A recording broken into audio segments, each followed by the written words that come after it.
What would you do if a stranger collapsed in the snow at your doorstep, carrying more danger in her eyes than the storm that almost killed her? The wind came knifing across the plains that morning, sharp as broken glass. Snow swallowed the land in a heavy white hush. Nothing moved except the slow rise of frost along the fence posts. Rhett Coulter stepped out of his stable just as the sun broke low over the ridge.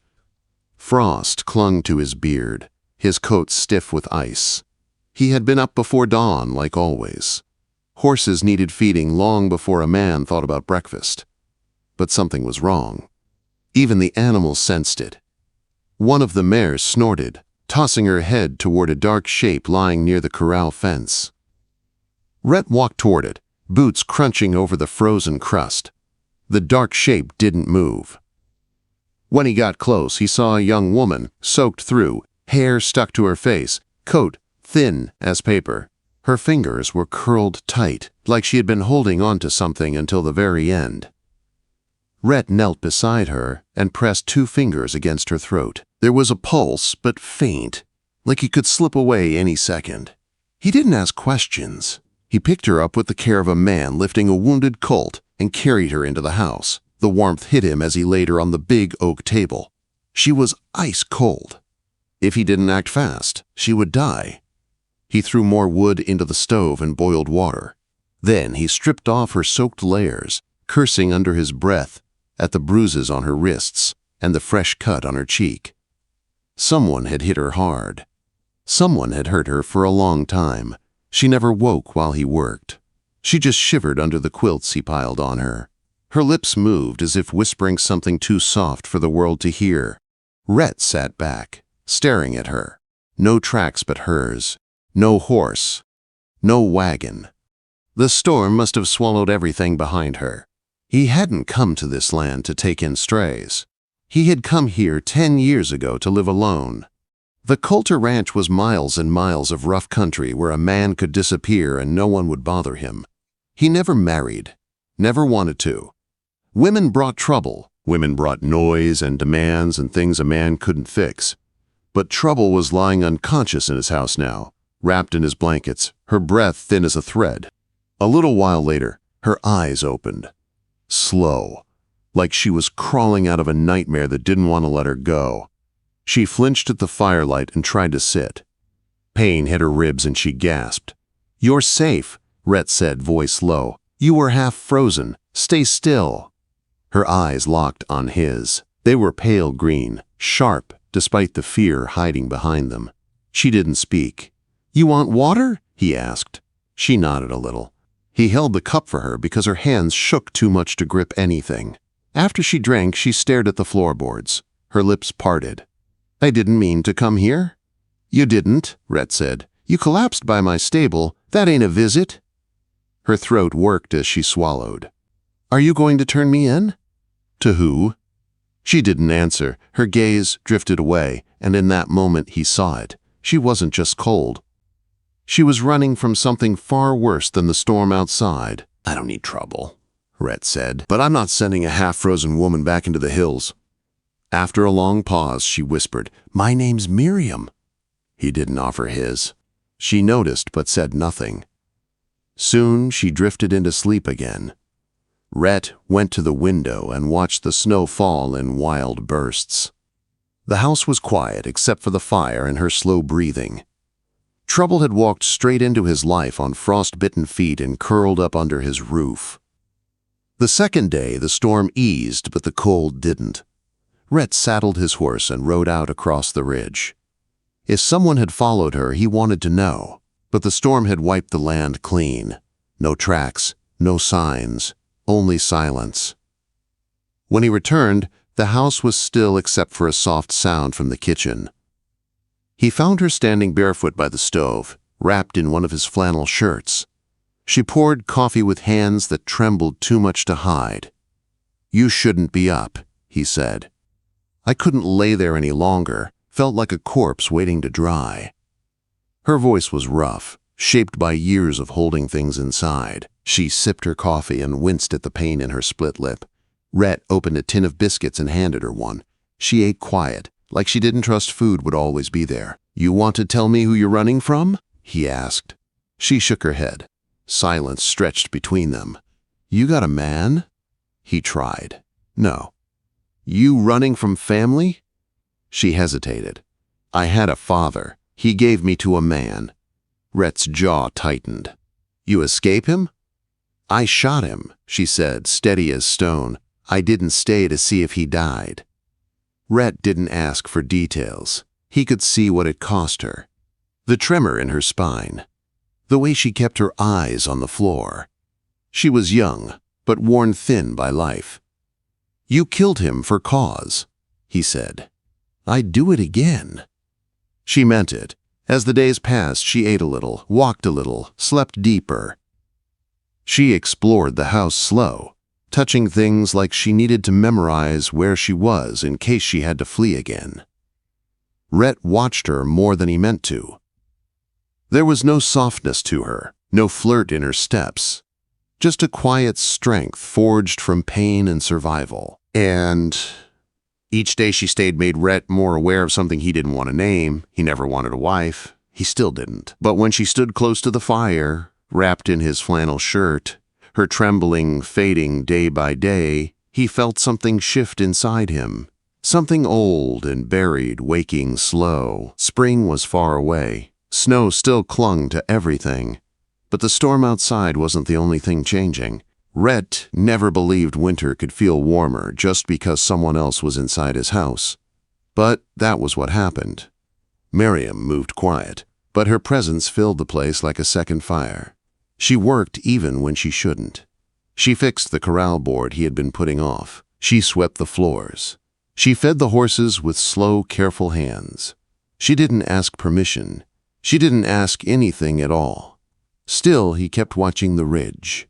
The truth had a way of following a person, no matter how deep the snow fell. One morning, he rode into town for supplies. Miriam stayed behind with a rifle and instructions to shoot anything that came too close. When he returned hours later, the woodpile was split, dishes clean, and the barn door fixed with a patch so neat it almost looked new. She was a survivor, and survivors never stayed still unless they were learning the ground beneath their feet. That night over supper, she finally spoke more than a few words. "I don't owe you," she said quietly while peeling a potato. "I didn't say you did. But I'll carry my weight. You already are." She didn't answer, just kept working, but her jaw eased, just a little. A month passed. The snow pulled back, slow and stubborn. The land woke like a tired animal stretching into spring. Miriam changed with it. She learned how to saddle the mare, set snares along the creek, mend harness straps. Rhett taught her without saying much, and she listened without asking questions. Some nights she sat by the fire with his old dog's collar in her lap, staring into the flames like she was trying to burn the past out of her mind. Other nights, she stood outside under the cold moon for so long Rhett had to tap the window to make sure she was still breathing. Then one morning, Miriam came into the kitchen with blood on her hands from a busted gate latch.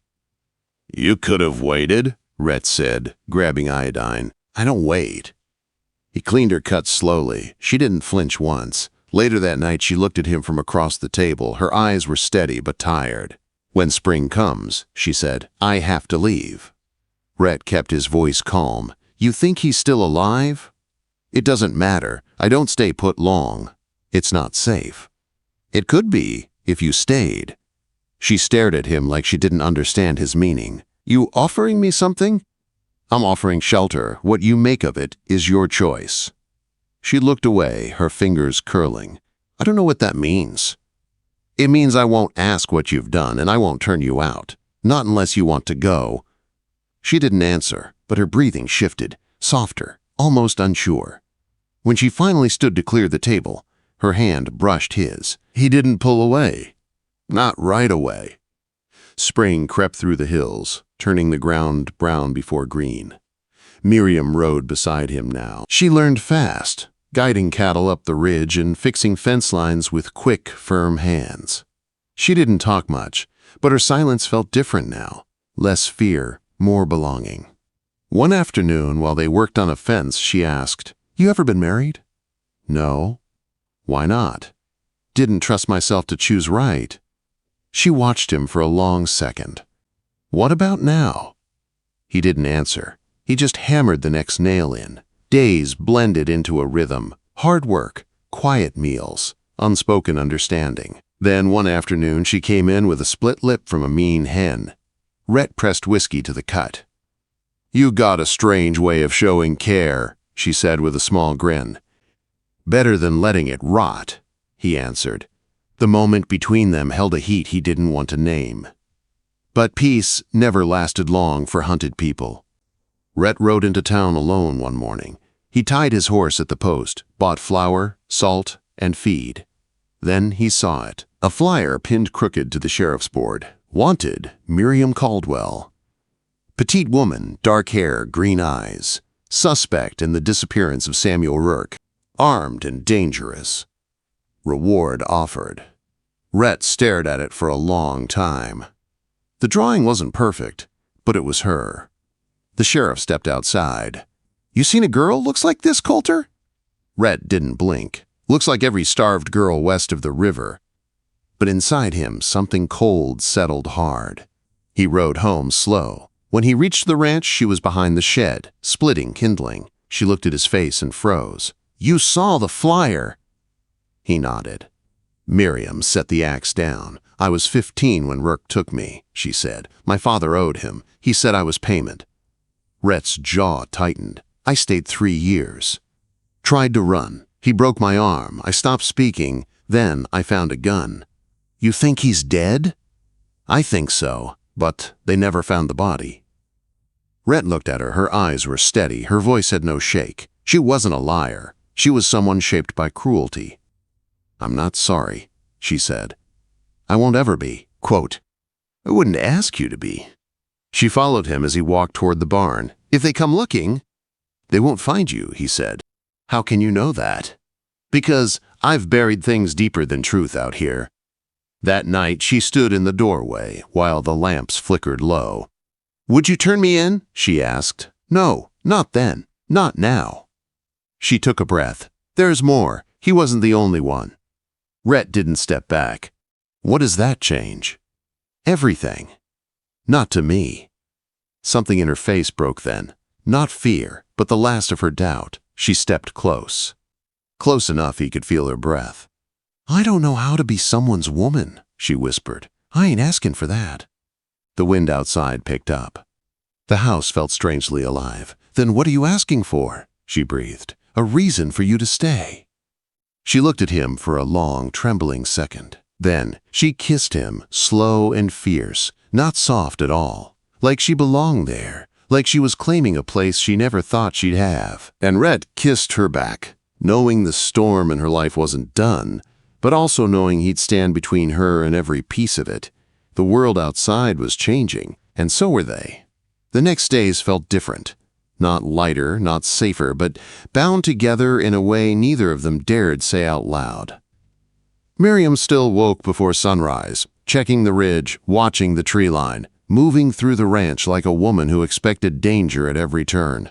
Rhett worked beside her, silent but steady, keeping close without making it obvious. They both knew trouble wasn't gone. It was circling, drawing tighter.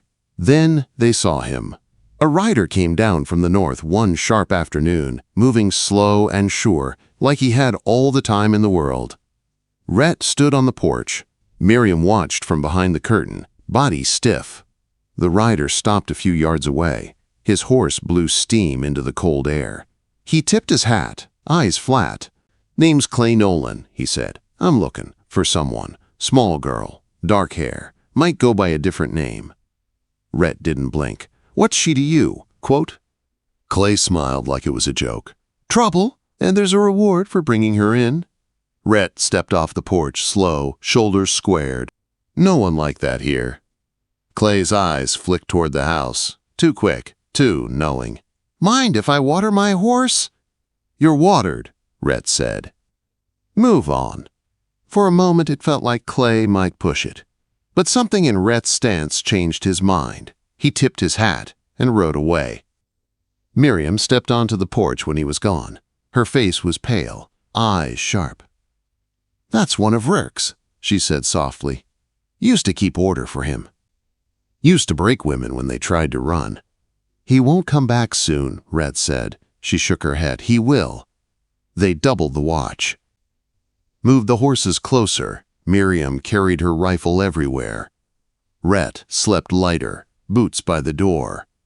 A week passed like that. Then the dog didn't come home. They found him behind the barn, gutted and left in the dirt.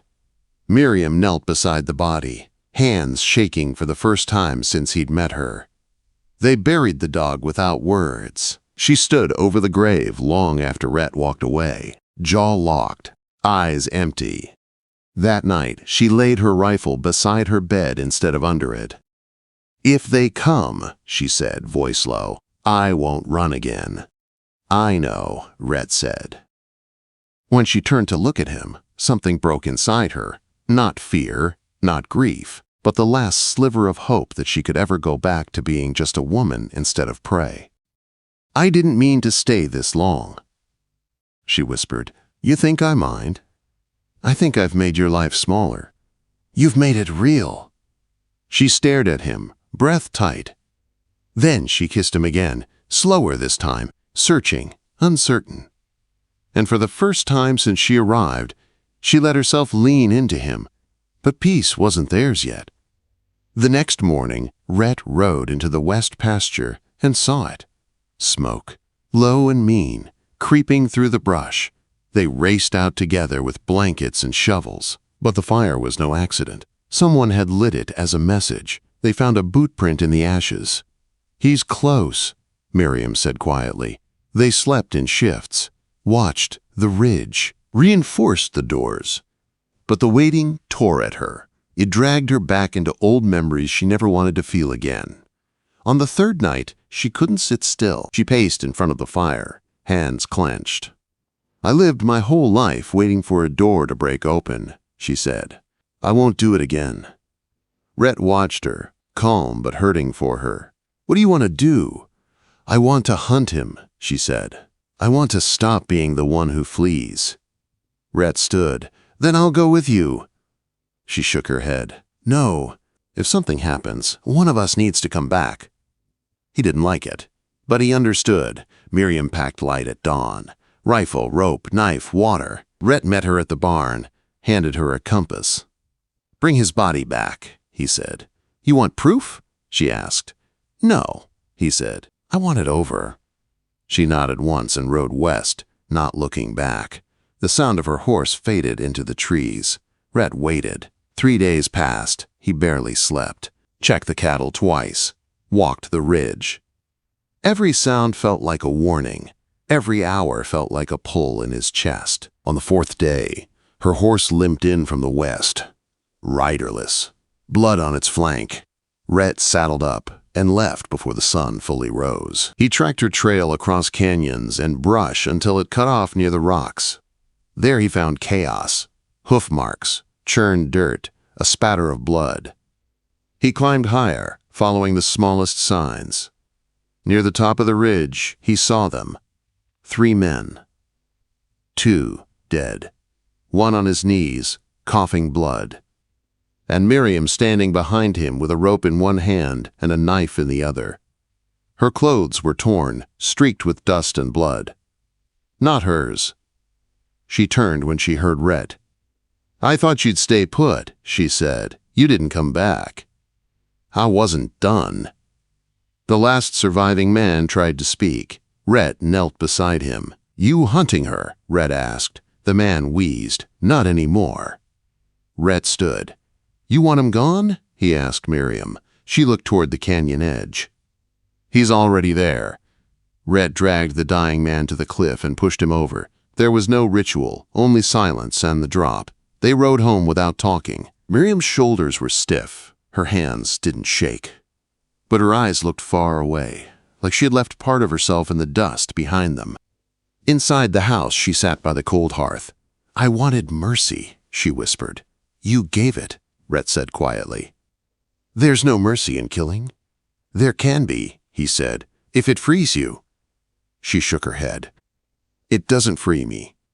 Then she pulled something from her coat, a small scrap of paper. She handed it to him. Rhett unfolded it. a faded picture of a little girl smiling beside an old barn. "My sister," Miriam said. "She died there. I stayed because I thought it would protect her. I killed them all for her." She didn't look away. "You didn't take in a victim," she said. "You took in someone broken." Rhett held the picture gently. "No," he said. "I took in someone strong enough to survive hell." She stared at him, stunned.